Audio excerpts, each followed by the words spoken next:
Good afternoon. I'm State Representative Patrick Windhorst. I currently serve as the House Republican floor leader and as the Republican ranking member on the House Judiciary Criminal Committee and the House Restorative Justice Committee.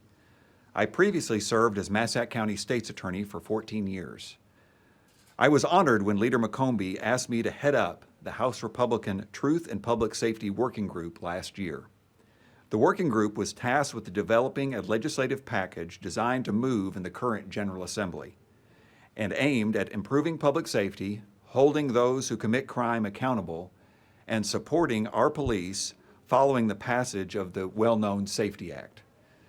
This week marks the 6-month anniversary of full implementation of the Safety Act. House Republicans warned against the passage of the Safety Act because of problematic provisions in the law that make the work of law enforcement officials harder to do, and because the law will make our communities less safe. We oppose the ending of cash bail. We opposed anonymous complaints against police officers. We oppose the very nature of the way the bill was passed. 4 attempts at trailer legislation still haven't fixed the issues with the Safety Act. Now that the end of cash bail is in place, we have seen numerous reports from throughout the state of individuals committing crimes, being let out of jail shortly thereafter, and then offending again while they were awaiting their court date. It doesn't have to be this way. Illinoisans deserve to know that when a perpetrator commits a crime, they are going to be held accountable. And most certainly, they won't be back on the streets just a few hours later.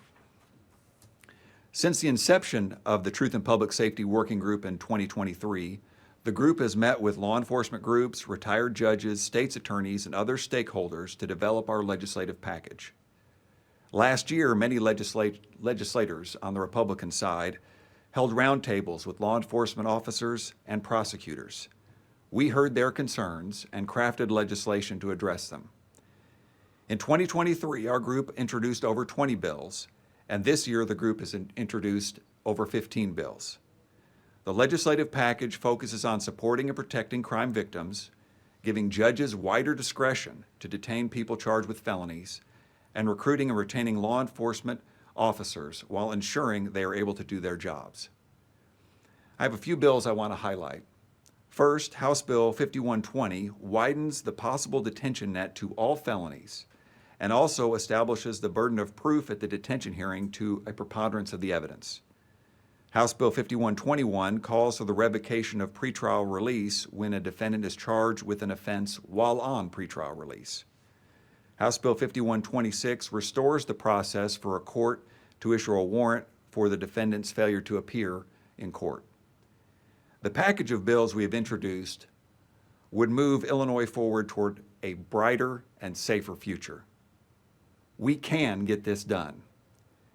We need willing partners from the other side of the aisle to join us so we can make Illinois a safer place for everyone that wants to live here, work here, and raise a family here.